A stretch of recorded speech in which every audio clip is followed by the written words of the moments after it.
आज स्थापना दिवस दूरदर्शन के उपलक्ष्य में हमने ऐसे ही कुछ चुनिंदा आवाज़ों को, उन पुराने चेहरों को स्टूडियो में आमंत्रित किया है। आइए मिलकर स्वागत करते हैं the old but gold legendaries. सबसे पहले हमारे साथ जूम के माध्यम से जुड़े हैं श्री मुकेश शर्मा जी। आप फॉर्मर एडीजी हैं Doordarshan and former DG film division से हैं।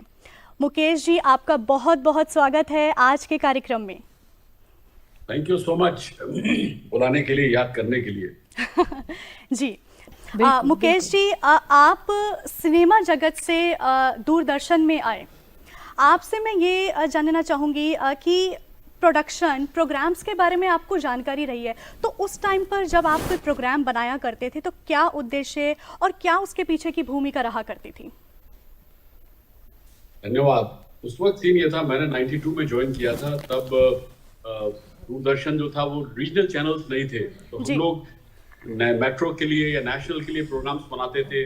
टीवी प्लेस जो होते थे वो अगर अच्छे होते थे तो चेन में आ जाते थे, यानी अलग अलग केंद्रों से, बड़े केंद्रों से, कलकत्ता से, कोलकाता, चेन्नई, बेंगलोर, यहाँ से सब दिखाए जाते थे, या जहाँ भी लखनऊ से। उसके बाद धीरे धीरे 2000 में मुंबई सेंटर जो था वो मराठी केंद्र बन गया, तो वहां पर फिर सह्याद्री के नाम से वो जाना जाने लगा। सह्याद्री बेसिकली महाराष्ट्र में माउंटेन रेंजेस हैं जहां सारी सभ्यता और संस्कृति पनपी थी, उसके नाम से दिया, और तभी मैं डायरेक्टर बना था वहां पर। लेकिन मराठी प्रोग्राम्स के अलावा हमारे पास चूंकि 3 बजे से लेके और दोपहर के और रात के करीब 8 बजे तक टेरेस्ट्रियल सर्विस रहती थी, जिसकी वजह से हम गाँव खेड़े सब जगह पहुंच जाते थे। तो सैटेलाइट तो था ही उस वक्त, लेकिन इसके वजह से हम लोग डबली स्ट्रेंथ हो जाती थी, और फिर वो प्रोग्राम वहां पहुंचते थे मराठी के। लेकिन इसके अलावा हमने प्रोग्राम जो थे, जैसे रंगोली, वो हमेशा दूरदर्शन मुंबई ने बनाया। रात में मैंने एक प्रोग्राम शूट किया था बाइस्कोप करके, जिसमें फिल्मों को हम 3-4 दिन दिखाते थे, छोटा छोटा करके कहानियां सुनाते हुए। देन हेलो डीडी एक 5 साल मैंने चलाया, जिसमें कि फिल्म दुनिया के करीब करीब सभी लोग आए, जो हर संडे को आता था, लाइव जाता था, दिल्ली से वो रिले होता था, बॉम्बे से हम लोग उसको अपलिंक करते थे। तो इस फूल खिले गुलशन गुलशन तो खैर मेरे ज्वाइन करने से पहले भी तबस्सुम जी करती थी, जो बहुत पॉपुलर था। तो बॉम्बे केंद्र प्राइमरीली इसीलिए रहा कि फिल्म जगत के करीब थे, और प्लस मार्केटिंग का भी, चूंकि मैं हेड रहा एक जमाने तक, तो इसलिए मार्केटिंग में भी हमने काफी सपोर्ट किया। तो लोग मेरी ओर देखते थे कि मुकेश वहां बैठे हैं तो चलो कुछ ना कुछ पैसा आ ही जाएगा, और किया भी। तो एक फिल्म की वजह से, इसकी वजह से थोड़ी हेल्प रही। प्लस मैं जया जी के साथ, शबानंद जी के साथ, अमोल पालेकर जी के साथ, वी शांताराम जी, केदार शर्मा, सत्यन, वो सबके साथ मैंने काम किया था। तो मेरे लिए थोड़ा आसान भी था लोगों को बुलाना करना। इनफैक्ट फिल्म स्टार राजकुमार को भी एक बार मैं लेके आया था, जब पाकीज़ा फिल्म दिल्ली से रिलीज हो रही थी, तो किसी ने कहा भाई पाकीज़ा के लिए बुलाइए, तो बड़े उसमें आए थे। लेकिन तो इस तरीके से कुछ ना कुछ होता ही रहा हटके, एंड अच्छा रहा। It was quite a good journey, I would say. जी बिल्कुल, बहुत अच्छा लगा आपसे बातचीत करके। मुकेश सर, आपने रंगोली कार्यक्रम का जिक्र किया, जो मेरे दिल के बहुत करीब है। मैं भी बचपन में उसी को देखते हुए बड़ी हुई हूँ। तो रंगोली से जुड़ी कोई खास याद अगर आपको, आपके जहन में आती हो, तो प्लीज हमसे साझा करें। देखिए, प्रॉब्लम क्या थी कि सारे प्रोग्राम प्रोड्यूसर्स करते थे, और मैं चूंकि डायरेक्टर जनरल या कहिए एडीजी सब था, इसलिए बहुत ज्यादा मैं नहीं जाता। लेकिन फिर मैं सेट पे जाता था, और सभी लोग जितने थे सभी आए। एक मुझे याद है, एक दौर पर यहाँ आपके थाईलैंड के डिप्टी प्राइम मिनिस्टर आए थे जी, और उस वक्त हमारे पास स्वरा भास्कर जो थी, शी वाज एंकरिंग रंगोली जी, और वो अचानक वो सेट पर बोले मुझे देखना है कैसे क्या रहा। वो जो डिप्टी प्राइम मिनिस्टर थे, तो मैं उनको ले गया था वहां पर, एंड स्वरा और सभी लोग एकदम चौंक गए, अरे अचानक यहाँ पर डिप्टी प्राइम मिनिस्टर थाईलैंड के, वो भी।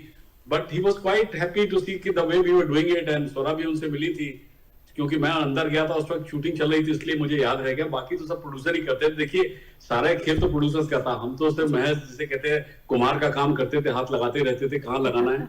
तो I would give all the credit to them rather than me anything. But एक चीज अच्छी थी कि मैंने कुछ नए प्रोग्राम्स नेशनल के लिए शुरू किए थे, कुछ सह्याद्री के लिए जी। और अगर आप अपने आंकड़े देखेंगे तो 2000 से लेकर 2005 तक सिर्फ डीडी के मुंबई जो था, उसने कम से कम मेरे ख्याल से समझिए 40 करोड़ के आसपास, 45 करोड़ का रेवेन्यू पहुंचाया था। और उस चक्कर में, और वैसे प्रोग्रामिंग की वजह से भी आई बॉल्स इतने हमको मिले थे। एंड मुझे याद है दिल्ली के साथ हमने शेयर किया था उस वक्त बेस्ट केंद्र अवार्ड, और मैंने सुषमा जी से वो अवार्ड लिया था, तब कृष्णकांत जी वाइस प्रेसिडेंट थे। तो वो भी यादें वाबस्ता है, 25 साल हो गए इस बात को। पर यह है कि हाँ, बॉम्बे में एक ही चीज था, वर्क कल्चर यहाँ पर काफी अच्छा रहा, जबकि मैं तो लखनऊ से जी। हूँ और लोगों ने सबसे पहले ये भी कहा है कि मराठी चैनल ये है, मराठी कैसे चला रहेगा। मैंने कहा भाई मैं तो सिर्फ हाथ लगाने आया हूँ, चलाएंगे तो आप ही लोग। जी, और जी। वो सिलसिला चल गया, उस वजह से कुछ थोड़ा काम हो गया और क्या। क्या बात है सर, आपका बहुत बहुत धन्यवाद, आपने इतना कीमती you. समय निकालकर कार्यक्रम में आप जुड़े और रंगोली जैसे कार्यक्रम आपने दर्शकों को दिखाए सर, आपका बहुत बहुत शुक्रिया। Thank you sir. Thank you so much, thank you for inviting, thank you so much.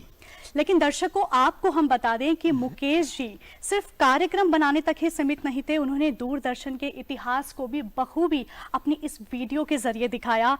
आइए देखते हैं दूरदर्शन की यादों का सफर, एक नजर।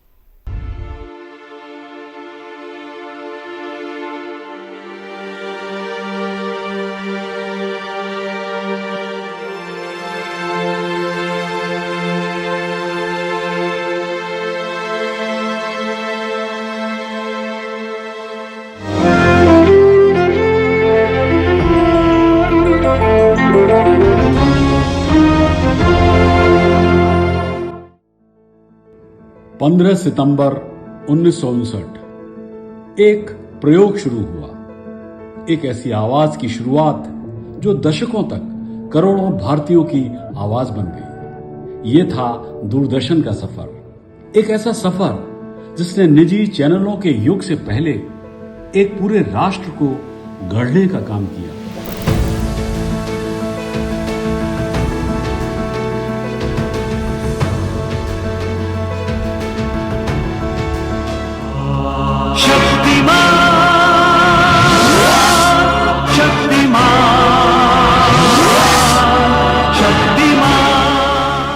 एक जमाना था जब टीवी पर सिर्फ एक ही चैनल होता था और वो चैनल सिर्फ मनोरंजन नहीं, एक जिम्मेदारी थी।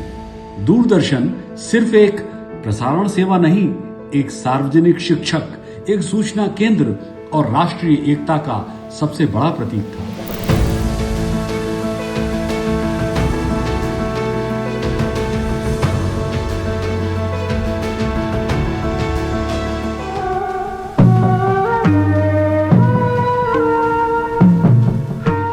दूरदर्शन की पहली और सबसे बड़ी जिम्मेदारी थी शिक्षित करना और जागरूक बनाना। कृषि दर्शन ने देश के किसानों को खेती में नई तकनीकों से रूबरू कराया।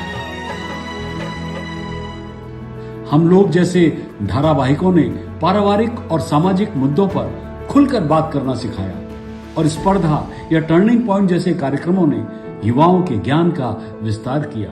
देखा जाए तो दूरदर्शन ने टेलीविजन को एक क्लासरूम में बदल दिया था।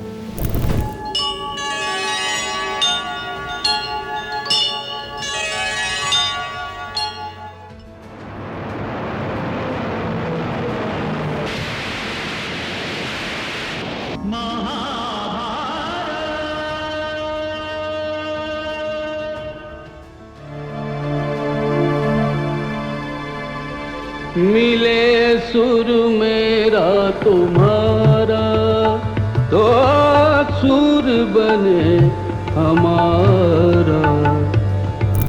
लेकिन दूरदर्शन का सबसे जादुई योगदान था सांस्कृतिक एकीकरण। रविवार की सुबह रामायण और सुबह 9 बजे महाभारत के प्रसारण के दौरान पूरा देश रुक जाता था। सड़कें सूनी, बाजार बंद, ऐसा लगता था मानो पूरा देश एक साथ प्रार्थना कर रहा हो। और फिर मिले सुर मेरा तुम्हारा आया, जिसने एकता में अनेकता के हमारे संवैधानिक सिद्धांत को एक भावनात्मक राष्ट्रगान में बदल दिया। दूरदर्शन ने हमें सिखाया कि हम सब अलग अलग होते हुए भी एक हैं।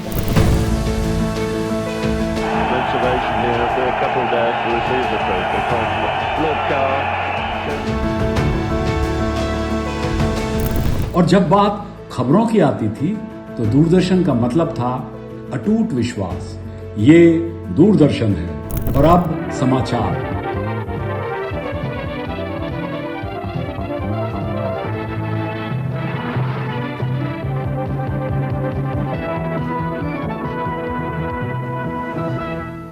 ये एक वाक्य पूरे देश के लिए सच का पर्याय बन जाता था।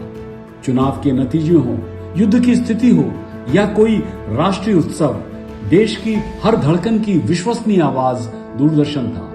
इसने न सिर्फ जानकारी दी बल्कि एक लोकतांत्रिक राष्ट्र की नींव को मजबूत किया।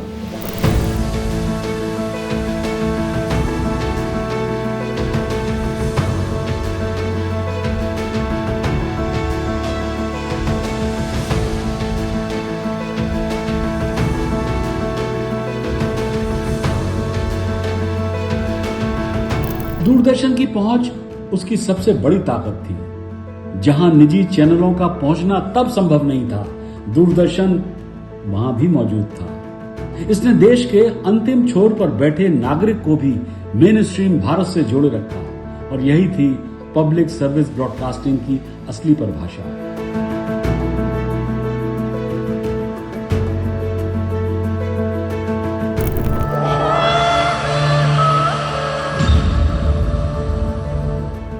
आज के सैकड़ों चैनलों, 24/7 समाचारों और डिजिटल युग के बीच दूरदर्शन शायद पुराना लगे, लेकिन इसकी विरासत आज भी जीवित है। ये वो चैनल था जिसने रेटिंग्स के लिए नहीं, जिम्मेदारी के लिए कार्यक्रम बनाए, जिसने हमें बताया कि टेलीविजन सिर्फ मनोरंजन का बाजार नहीं, एक सामाजिक दायित्व भी है।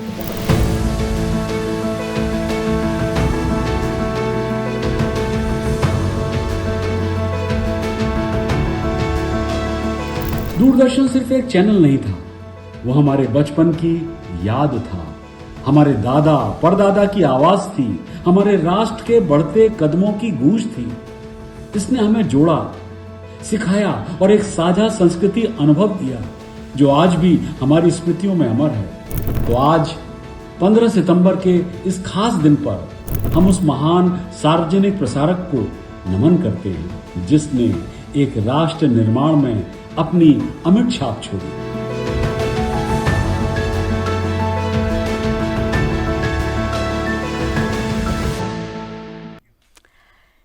समय बीतता गया लेकिन दूरदर्शन की याद हमेशा हमारे दिल में बसी थी, बसी है और हमेशा हमारे दिल में बसी रहेगी।